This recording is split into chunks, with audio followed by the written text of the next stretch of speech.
आप देख रहे हैं कॉर्पोरेट रडार। हम बातचीत कर रहे हैं मैनेजमेंट से। हमारे साथ पीसी ज्वेलर्स के बलराम गर्ग मौजूद भी हैं। मिस्टर गर्ग, एक सवाल और आखिरी सवाल रादर आपसे होगा कि स्टडेड ज्वेलरी का जो बिजनेस है उसका परफॉर्मेंस कैसा है, स्पेशली डायमंड बिजनेस का या फिर स्टडेड ज्वेलरी बिजनेस का, किस तरह की ग्रोथ है वहाँ पर?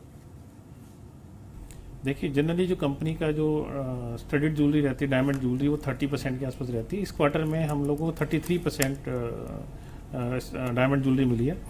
हमारा जो टोटल फोकस होता है वो नई कलेक्शन के ऊपर होता है। अभी हम लोगों ने इस क्वार्टर में 3 डायमंड ज्वेलरी की कलेक्शन लॉन्च की है, जो कि टिकट साइज छोटा है।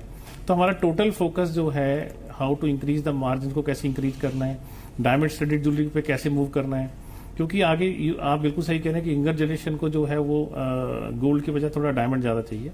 और हमारा टोटल फोकस जो है वो उसी को कैश करने का है, उन्हीं को टारगेट करने का। जी, चलिए, बहुत बहुत शुक्रिया मिस्टर गर्ग अपना समय हमें देने के लिए, हमसे बातचीत करने के लिए, विस्तार योजनाओं पर चर्चा करने के लिए। बहुत बहुत शुक्रिया सर अपना समय हमें देने के लिए। इस बीच एक बार टायर शेयरों को देखिए, फिर एक अहम खबर आ रही है उस पर भी हम चर्चा करेंगे। पहले टायर शेयर देखिए, क्या करके सारे शेयरों में बाइंग आई है। अपोलो टायर, जेके टायर, सीएट, एमआरएफ, ये सभी शेयर हैं। एकाएक तेजी आई है। सीएट दिन के ऊपरी स्तरों पर है, अपोलो टायर में सडन स्पाइक है, डे हाई पर ये भी पहुंच चुका है। एमआरएफ और सीएट, ये 2 और ऐसे नाम हैं। जेके टायर भी एकाएक बाइंग आई है, जेके टायर में भी करीब 1.5% की बढ़त है। और एमआरएफ भी हैवी वेट शेयर है, लेकिन उसके बावजूद बाइंग एकाएक 400 रुपये ऊपर 0.5% की तेजी देखने को मिल रही है। अहम खबर जिसकी हम बात करते हैं वो थी ओडिशा माइनिंग को लेकर, जहां पर सरकार कंपनियों पर जुर्माना लगा सकती है, और स्पेशली उन कंपनियों पर जो कि बिना क्लियरेंस के यहाँ पर खनन कर रही हैं उनके ऊपर जुर्माना। संतोष के पास ये पूरी खबर है। संतोष, ओडिशा में गैर कानूनी खनन के ऊपर जुर्माना है। टाटा स्टील जैसी कंपनियों ने याचिका भी दी थी, क्या है पूरी डिटेल? देखिए, उड़ीसा माइनिंग काफी चर्चित रहा था, क्योंकि इसके बाद उड़ीसा में जिस तरीके से माइनिंग हो रही थी उस पर कई सवाल उठ रहे थे। उसको लेकर सुप्रीम कोर्ट ने एक कमेटी बनाई थी, जिसको एमबी शाह कमेटी कहते हैं। और कमेटी के रिकमेंडेशंस के आधार पे स्टेट गवर्नमेंट को एक्ट करना था, लेकिन इस पर सुनवाई, क्योंकि पीआईएल जो लगाया था प्रशांत भूषण की तरफ से, उस पीआईएल में ये कहा गया था कि कंपनियों के पास एनवायरमेंट क्लियरेंस नहीं था, कंपनियों के पास फॉरेस्ट क्लियरेंस नहीं था, और इन सब के बावजूद वहां पर माइनिंग की जा रही थी। और जितनी माइनिंग करनी चाहिए थी उससे एक्सेस माइनिंग की जा रही थी। जिन जगहों पर माइनिंग की जा रही थी जानी थी, उनसे अलग जगहों पर माइनिंग हो रही थी, और इससे इकोलॉजिकल सिस्टम काफी डिस्टर्ब हो गया था। इन सब चीजों को देखते हुए सुप्रीम कोर्ट ने जस्टिस एमबी शाह कमीशन को कॉन्स्टिट्यूट किया, और एमबी शाह कमीशन के रिकमेंडेशन के आधार पे वहां पे इलीगल माइनिंग को बैन कर दिया गया था। पूरी तरीके से माइनिंग बैन हो गया था। इसके बाद आज सुप्रीम कोर्ट का ऑर्डर आया है। सुप्रीम कोर्ट ने माना है कि वहां पर इलीगल माइनिंग हो रही थी, इसलिए इन कंपनियों को, टाटा स्टील, जेएसपीएल, एसआर जैसी कंपनियों के को 100% का पेनल्टी इम्पोज किया है।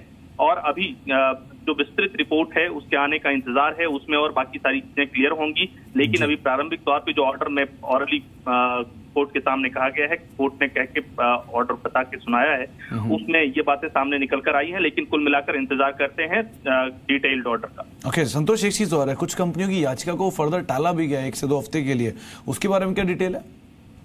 देखिए, इसमें इन लोगों की माइनिंग को लेकर ये सवाल उठ रहे थे कि इनकी माइनिंग बंद है, तो ऐसे में इसको ओपन करने की इजाजत दी जाए। लेकिन कुल मिलाकर अभी कोर्ट ने कहा है कि इसकी अलग से सुनवाई की जाएगी, और सुनवाई के बाद ये तय किया जाएगा क्या इन्हें माइनिंग की इजाजत दी जाए या फिर ना दी जाए। जी, चले, बहुत बहुत शुक्रिया संतोष अपना समय हमें देने के लिए और इस खबर पर पूरी बातचीत करने के लिए। अब एक और मैनेजमेंट हमारे साथ मौजूद है, बीईएल की मैनेजमेंट हमारे साथ मौजूद है, उनसे भी चर्चा कर लेते हैं। सर नमस्कार, स्वागत है कार्यक्रम में। मिस्टर गोतामा, पहला सवाल तो यही होगा कि कंपनी के नंबर साउंड थे, सिक्वेंशली भी, वाई भी, एक अच्छी रेवेन्यूज और पैट, इसकी वजह क्या रही इस क्वार्टर में?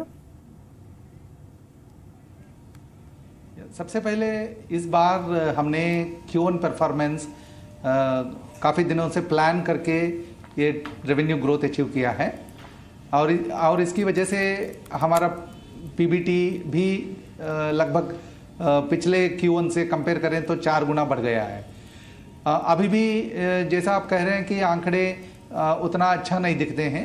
भारत इलेक्ट्रॉनिक्स के लिए Q3, Q4 सबसे महत्वपूर्ण क्वार्टर्स रहेंगे, और Q3 के बाद आपको हमारे आंकड़े बहुत अच्छे दिखने लगेंगे। जी सर, कंपनी की और हमें थोड़ा वक्त दे दीजिए, और जरूर हम इस बार 10,000 करोड़ का रेवेन्यू ग्रोथ करके दिखाएंगे। ओके सर, एक चीज और है, क्योंकि आपने 10,000 करोड़ की बात की कि रेवेन्यू आप पहुंचा देंगे, फिलहाल ऑर्डर बुक की स्टेटस किस तरह की है और कैसे से हासिल करेंगे?